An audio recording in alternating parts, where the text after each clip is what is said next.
dikatakan demikian.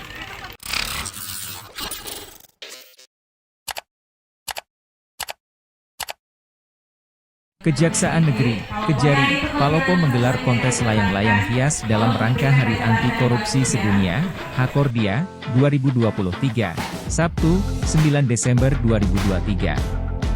Lomba layang-layang digelar di Pelabuhan Tanjung Ringgit, Kelurahan Pontap, Kecamatan Muara Timur, Kota Palopo.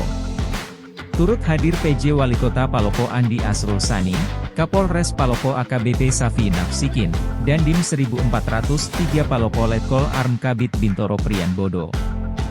Berbagai instansi pemerintah, BUMN, BUMT dan masyarakat turut mengikuti kontes layang-layang hias ini. Kepala Kejaksaan Negeri Palopo, Agus Rianto menyampaikan, kontes layang-layang pada Hari Anti Korupsi ini memiliki makna simbolis. Ia mengibaratkan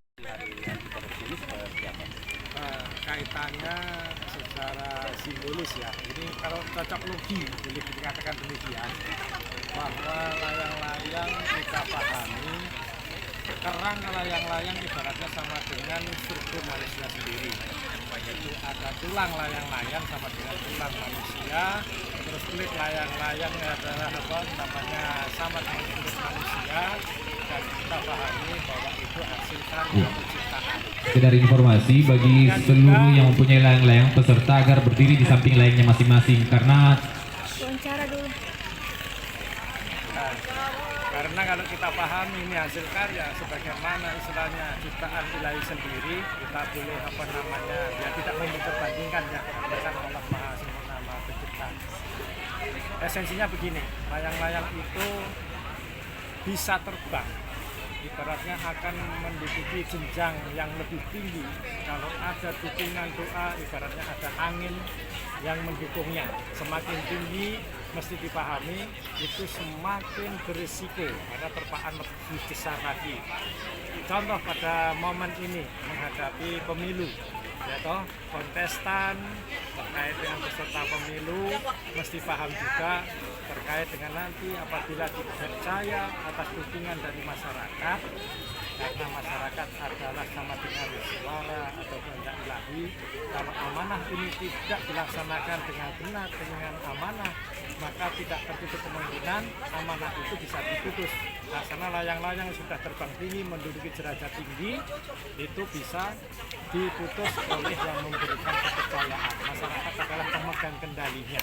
Contoh itu, apabila istilahnya yang diberi amanah ini mengkhianati, contoh melakukan tindakan yang melanggar hukum, otomatis bisa saja diputus kepercayaan. Nah, seperti itu gambarannya. Kalau komitmen Kejaksaan dari Palopo untuk kami dari awal sejak diberikan amanah undang-undang maupun oleh masyarakat sendiri, otomatis seluruh jajaran di Kejaksaan Negeri Palopo tetap berkomitmen konsisten akan menegakkan hukum dan melakukan penindakan sesuai dengan regulasi SOP yang berlaku di negara kita. Dalam hal upaya pencegahan korupsi tentunya kita lakukan kerjasama sinergi dengan pihak terkait dalam pengawalan pembangunan, pengadaan barang jasa pemerintah. Tentunya ada upaya pendampingan. Selanjutnya apabila ada indikasi pendampingan itu bisa dihentikan dan akan di cross check dari hasil audit dari pihak inspektorat maupun dari audit BPK atau BPKP sendiri. Dan apabila hasil auditnya berindikasi ada penyimpangan pengelolaan anggarannya tidak bisa dipertanggungjawabkan, maka akan diproses lebih lanjut. Tentunya sesuai dengan tahapan. Kalau di Kejaksaan melakukan penindakan, tentunya dari awal melakukan penyelidikan. Apabila ada indikasi cukup bukti awal akan ditingkatkan ke tingkat penyidikan dan prosesnya berlanjut. Apabila ditemukan minimal 2 alat bukti, terus ada unsur kerugian negaranya atau perekonomian negara, maka ditingkatkan ke proses penuntutan sampai dengan eksekusi. Pak Kajari, ini kan sudah mau selesai tahun 2023 ini. Sekarang sudah sejauh mana kasus-kasus yang intensif melakukan koordinasi dengan pihak inspektorat Kota Palopo dan penanganan kasus korupsi akan kita genjot untuk dipercepat penanganannya. Sekarang sudah berapa yang masuk ke meja hijau ini yang kasus korupsi? Untuk tahun 2023 ini kita belum ada yang dilimpahkan ke Mehajenco, tapi proses penyidikan untuk kejaksaan sendiri alhamdulillah sudah ada 3 perkara korupsi yang sedang ditangani.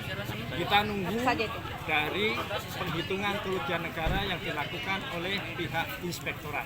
Nah, antara lain terkait dengan Badan Layanan Umum Rumah Sakit Sawargati, termasuk yang kemarin kita tangani karena kita menunggu itu hasil lama audit dari pihak BPK, makanya kita minta dukungan dari pihak Inspektorat Kota Palopo dalam hal penanganan kasus STPD fiktif di DPRD Kota Palopo. Juga ada penanganan yang lain. Iya, yang satunya lagi? Nah, satunya lagi terkait dengan UV dryer. UV dryer. Audit yang harus bertanggung jawab. Gitu. Download Tribun X sekarang, menghadirkan lokal menjadi Indonesia.